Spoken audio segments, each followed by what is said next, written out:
ತಮಗ ನಮ್ಮ ಸರ್ಕಾರ ಕೊಟ್ಟಂತ ಪಂಚ ಗ್ಯಾರಂಟಿ ಯೋಜನೆಗಳಿಂದ ಏನ್ ಅನುಕೂಲ ಆಗೈತಿ ಏನ್ ಅನಾನುಕೂಲ ಆಗೈತೆ ಅನ್ನೋದು ಕೇಳೋದಕ್ಕೋಸ್ಕರ ಇವತ್ತ ತಮ್ಮ ಮನೆಯ ಬಾಗಿಲಿಗೆ ಬಂದಿದ್ದಾರೆ.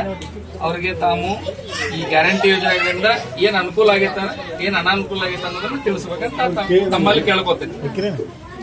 ಈಗ ಗೃಹಲಕ್ಷ್ಮಿ ಯೋಜನೆ ತಗೋತೀನಿ.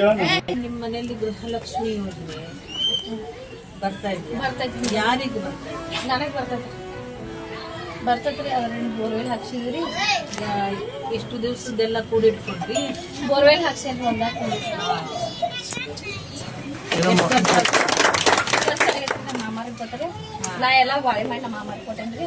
ನಮ್ಮ ಮಾಮಾರ ಬೋರ್ವೆಲ್ ಹಾಕಿ ಇಷ್ಟು ವರ್ಷದ 2 ವರ್ಷದ ಯಾವಾಗ ಬರ್ತಾರೆ ಅವಾಗ ಬರತ್ತವ್ರ ಸ್ವಲ್ಪ ತಡ ಆದ್ರೂ ಬರತ್ತಾರ. ಅಕ್ಕಿ ಅಮ್ಮ ಅಕ್ಕಿ ಬರ್ತಾವ್ರಿ. ಎಷ್ಟು ರೇಷನ್ ಕಾರ್ಡ್ ಅದಾವಣೆ ಮಾಡ್ಕೊಂಡ್ಬಿಡುದು? ನಮ್ಮ ಅತ್ತಿ ಅಲ್ರಿ, ನಮ್ಮ ಬ್ಯಾರೆ ಐತ್ರಿ, ನಮ್ಮ ನಿಗ್ಯಾನಿ ಬ್ಯಾರೆ ರೀ, ನಾನು ಬ್ಯಾರೆ ರೀ. ಒಟ್ಟು ನಿಮ್ಮ ಒಟ್ಟು ಕುಟುಂಬ ಅಲ್ಲ, ಅದ್ರ ಕುಟುಂಬ ಬೇರೆ ಬೇರೆ ಬೇರೆ ಅದೇವ್ರಿ ನಾವು. ಅಂದಾಗ ನಿಮ್ಮ ಮೂರು ನಮಗ 5 ಮಂದಿ ಅವ್ರ 3 ಹುಡುಗರಿ, ನಮ್ಮ ಯಜಮಾನ್ರಿ ನಾವು 5 ಮಂದಿ ಬರ್ತಾವ್ರಿ. ಅವ್ರಿಗೂ ಬರ್ತದೆ, ನಮಗೂ ಬರ್ತದೆ. ಒಟ್ಟು 3 ಕುಟುಂಬಗಳು ಇದೀವಿ ಐತ್ರಿ ಅಲ್ಲ. ಮತ್ತೆ ಹಿರಿಯರು ಯಾರಾದ್ರೂ ವಿಧವಾ ಪೆನ್ಷನ್ ತಗೊಳ್ಳೋರು ಹಂಗೆಲ್ಲ ನಿಮ್ಮ ಕುಟುಂಬದಾಗ ಅದಾರ? ಇದ್ವಾ ಇಲ್ರಿ ಯಾರು? ಮತ್ತು ಮಕ್ಕಳಿಗೆ ಏನಂತಾರೆ ಡಿಗ್ರಿ ಮಾಡಿರೋರಿಗೆ ಒಂದು 3 ಸಾವಿರ ರೂಪಾಯಿ ಬರ್ತದೆ. ನಿಮ್ಮಲ್ಲಿ ಯಾರು ಡಿಗ್ರಿ ಈ ಕರೆಂಟ್ ಬರೋದು ನಿಮಗೆ ಬರಾಕತ್ತಿತ್ತ ಇಲ್ಲ? ಕರೆಂಟ್ ಬರ್ತದೆ, ಫ್ರೀನ ಐತ್ರಿ.